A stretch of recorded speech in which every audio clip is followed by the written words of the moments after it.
invitamos a doctor Juan Pablo Vilches.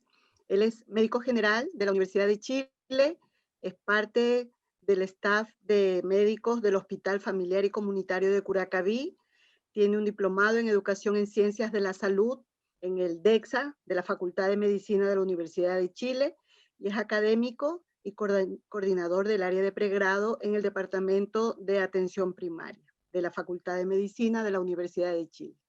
Adelante, Juan Pablo. Muchas gracias, Mónica. Bueno, como dijeron, mi nombre es Juan Pablo Vilches y soy médico general y también docente del departamento. Entonces, el título de esta presentación es de apoyo en teleasistencia y educación a distancia, que es la experiencia que nosotros tuvimos en la implementación de internado de atención primaria adaptado al contexto de pandemia. Solamente nombrar que en este internado participaron muchos docentes, fue una coordinación de gran envergadura, y ahí la profesora encargada del internado, que es justamente la moderadora, la doctora Mónica Nivelo, nuestra directora del departamento, la doctora Soledad Barría, y yo participo dentro del grupo que coordina esta rotación, y también agradecimiento a todos los docentes. Así que les voy a pedir que me acompañen en esta hoja de ruta. Primero que todo, ¿cómo era el internado regular en tiempos de paz? Por lo menos hasta antes de marzo del año pasado. Generalmente el internado se configura de tal forma en que hay campus clínicos de 10 a 12 campus clínicos andando normalmente, ya que son generalmente CESFAM o SECOF, son centros que tienen convenio con el departamento. Generalmente el internado dura un mes, ya en 12 grupos, que cada internado dura un mes, pero la pandemia nos obligó a readaptarnos, por lo que tuvimos que empezar a hacer contactos con distintos centros, más allá de los 10 o 12 originales que teníamos. Entonces ahí empezamos a pedir contactos de departamentos de salud, direcciones de salud, con COSAM, incluso con el EAM, incluso trabajo con la municipalidad.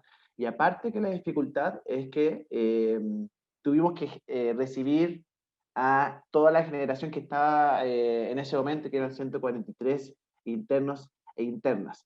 Entonces había que hacer una gran coordinación para ver cómo insertarlos en el campo ambulatorio.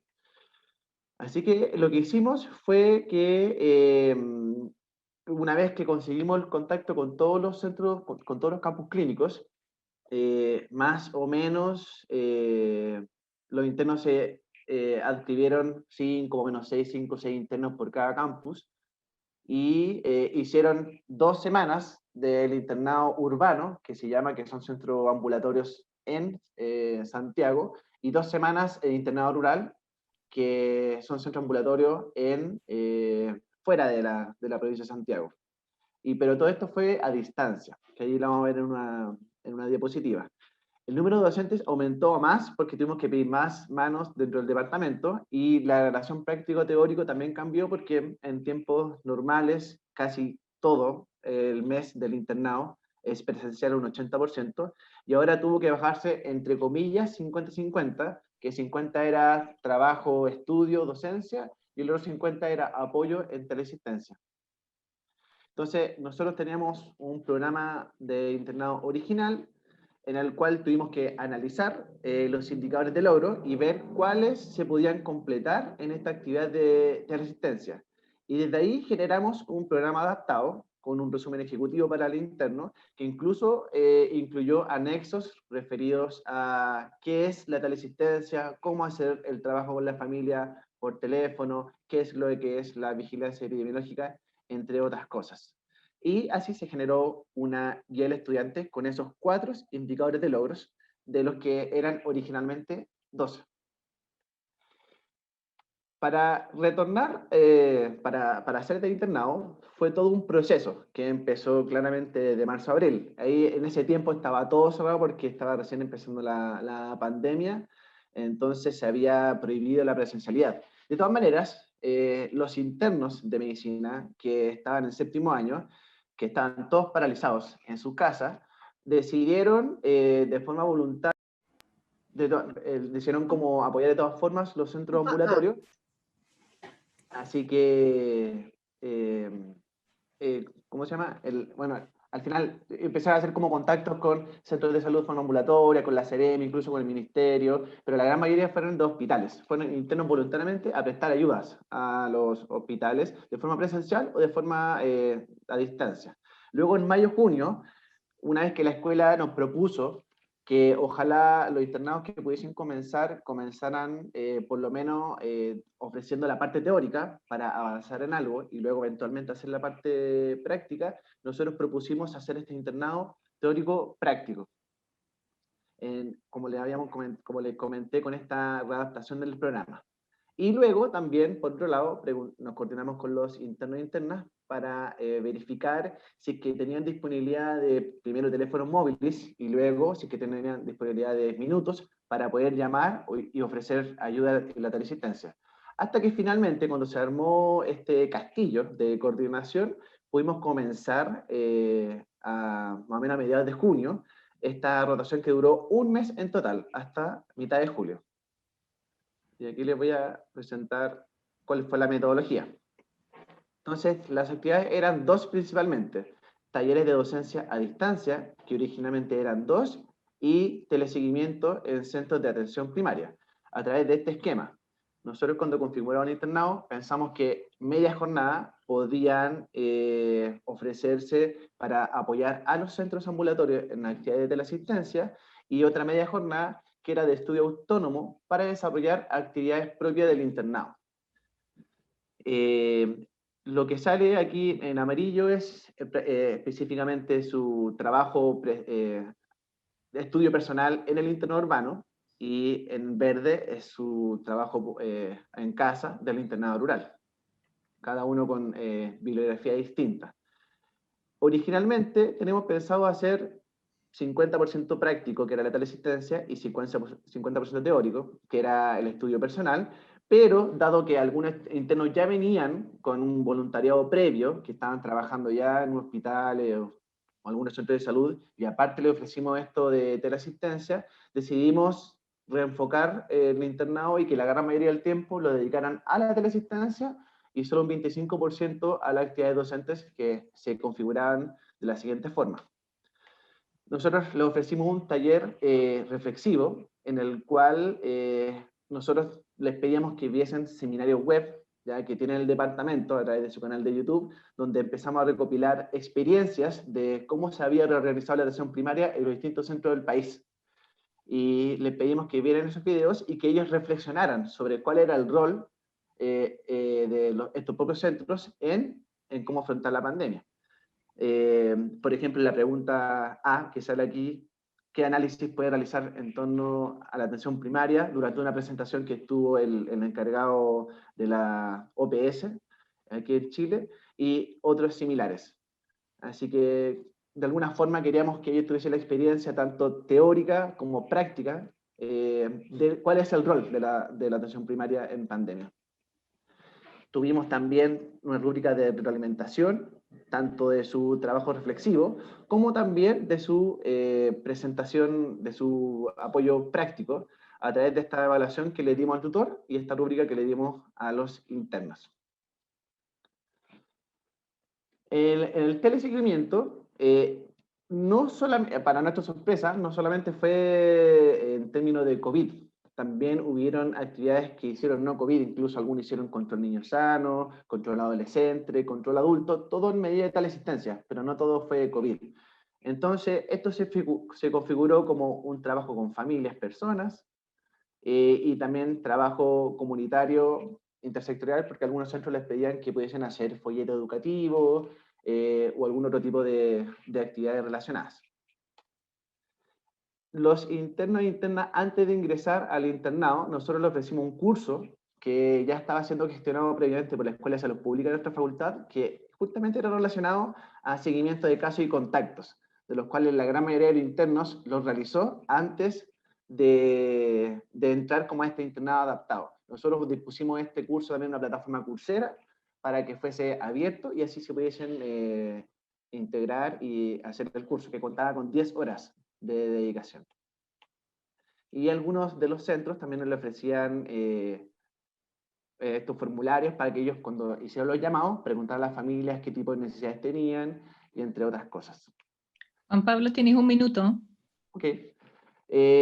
Esto solamente para mostrar que cada uno de los docentes que lo mostré en principio se encargó de una comuna, entonces nuestro docente fue un encargado comunal que hacía el nexo entre los internos y los centros de salud, de los distintos centros que tenemos en convenio. La gestión de los minutos se hizo a cargo del Departamento de Atención Primaria y con apoyo de la Escuela de Medicina y la Rectoría para un depósito de 11.000 pesos de bolsas en teléfonos para que ellos pudiesen llamar a las distintas familias. Por último, es presentar una encuesta de percepción que tuvieron los internos como forma de retroalimentación nuestra. Y aquí podemos ver que los principales centros se distribuyeron en Recoleta, Pedro Aguirre Cerda, El Bosque, en lo que es en Santiago. La gran mayoría estuvo en CEFAM, pero también algunos estuvieron en COSAM e incluso algunos un poquitos en ELIAM. Estuvieron la gran mayoría 4 semanas. La gran mayoría se integró a través de la integración de equipos de salud que estaban especializados en la parte epidemiológica del consultorio. Se ocuparon distintas plataformas que dependía del centro en el cual el interno está inserto. Puede ser Rayen, algunos eligieron Google Drive, otros una plataforma Centinela, entre otros. ¿Y qué tipo de Juan seguimiento? Pablo, estamos en el tiempo. Ya. La gran mayoría hicieron caso a contactos de COVID. ¿Puedes concluir, por favor? Sí. Lo último que les quería comentar, bueno, incluso hubo una columna que presentó un interno en el mostrador. Estas son las conclusiones. Hay una necesidad de adaptación del interno a la pandemia. Esto expresó un compromiso universitario y del departamento para ayudar a los centros de salud. Obligó a nosotros a ser flexibles e innovar en el internado. Trabajo colaborativo con muchas partes. Y por último, lo más importante es que hubo un compromiso una experiencia formativa en el interno, en lo que es la experiencia, e incluso algunos tuvieron como mucha alegría para el contacto con la familia y sus personas en su seguimiento. Y como decía mi compañero Orozco, Nicolás, la educación llegó para quedarse, la educación a distancia y la telemedicina. Eso, muchas gracias. Muchas gracias, Juan Pablo. Estamos un poquito apretados con el tiempo. Este congreso así está muy rígido en el horario, me parece. Y tenemos solamente ahora 2 minutos para las preguntas. Yo quiero agradecer a todos los presentadores, en realidad posgrado y pregrado. Es muy interesante ver todo lo que logramos en esta pandemia. Uno tiende a pensar en la parte negativa de todo esto, pero aquí hay una iniciativa, así, unas movidas para lograr hacer casi lo imposible. Así que llegó una pregunta que dice, me perdió la pregunta, está dirigido a Nicolás y la pregunta es telemedicina. ¿Cómo? No escuché la pregunta. Pero... ¿Cuáles son los elementos claves para docencia en telemedicina? Uy, interesante pregunta. Justo eso es lo que hemos estado hablando esta semana con varios docentes. Lo que queremos es proponer un esquema que sirva para aplicar la docencia en la teleconsulta. Esto es que el interno, eventualmente estudiantes de rotaciones preclínicas, puedan entrevistar al paciente y se entrevista al paciente y el estudiante interno discute el caso con su docente. Esto con un fuerte énfasis en la anamnesis, porque el examen físico igual se ve bastante limitado por la teleconsulta. Entonces, con una muy buena anamnesis se discute el caso, se plantean hipótesis diagnósticas y ver si se puede dar un tratamiento desde teledistancia o amerita que vaya a una consulta presencial, o que requiera tomar exámenes. Y se le da esa devolución al paciente y posteriormente la idea que más surgió es discutir junto con el docente los problemas clínicos o de otra índole que haya tenido el paciente y que incluso previamente al contacto del docente con el estudiante se planteen temas a discutir sobre aspectos éticos de la teleconsulta misma, aspectos diagnósticos sobre las dificultades diagnósticas que puede tener la teleconsulta. Entonces, más que nada, lo que estamos tratando de plantear es un esquema y también estándares éticos mínimos para asegurarle a la persona que, obviamente, la información que se habla ahí va a quedar ahí. Entonces, se va a resguardar su seguridad de información, su privacidad. y también que la calidad de la atención va a ser lo más buena posible dentro de las limitaciones que tiene la teleconsulta. Gracias, Nico. Creo que con esto Gracias, Nicolás. estamos con el tiempo, ¿cierto? Hay espacio para una pregunta más que la plantea Michelle Flores y le pide a cada uno de los expositores que nombre una actividad que creen ustedes que tiene mayor impacto en la comunidad para la pandemia. ¿Cuál escogerían? Una actividad. No escuché la pregunta, que justo se cortó de mi parte. Ya. Dice, Michelle Flores dice, para cada expositor, si tuvieran que escoger una acción de mayor impacto, una actividad de mayor impacto en la comunidad, ¿cuál escogerían? Solo nombrar una. Liliana, ¿cuál escogerías tú? No, pero al menos necesito 5 palabras de explicación.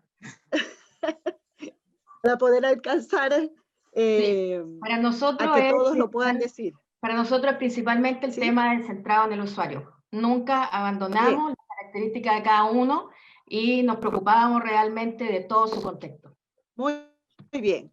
Darlene.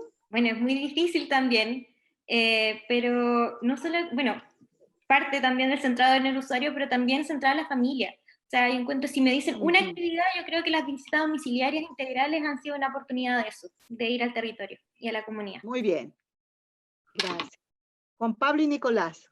Dentro de la docencia, ¿cuál sería una actividad clave? O sea, yo creo que discutir los objetivos en conjunto entre docente y estudiante, y a partir de esos objetivos en conjunto plantearse metodología adecuada. Trabajo colaborativo. Trabajo colaborativo. Interesante. Y más horizontal, claramente. Muy bien, Nicolás. Juan Pablo.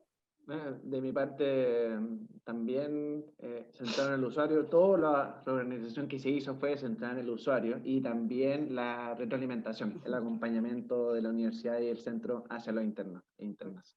Muy bien. Es precisamente lo que ustedes han nombrado, algunos de los temas que fueron saliendo como relevantes también de las distintas preguntas, ¿no? Y de lo que hemos visto en la pandemia. Agradecerles. Y Filipa, si tú quieres con algo. No, solamente decir, es muy bonito ver lo que hemos hecho, ahora tenemos que pensar qué vamos a hacer en el futuro. Yo creo que de lo que han presentado hay varias cosas que son nuevas y podemos aplicar en el futuro para el beneficio de todos. Así que tenemos que seguir innovando en la docencia, creo yo. Exactamente. Es un concepto que apareció, ¿no? La flexibilidad y la innovación, porque esto nos hizo ver las cosas nuevas que podemos hacer y porque la telemedicina, la tecnología y una nueva forma de relacionarnos llegó para quedarse. Muy bien, agradezco la disposición de ustedes a participar y como dijo Filipa, seguimos adelante trabajando para seguir en esta docencia en medicina y en contextos diversos. Muchas gracias. Gracias. Gracias a todos.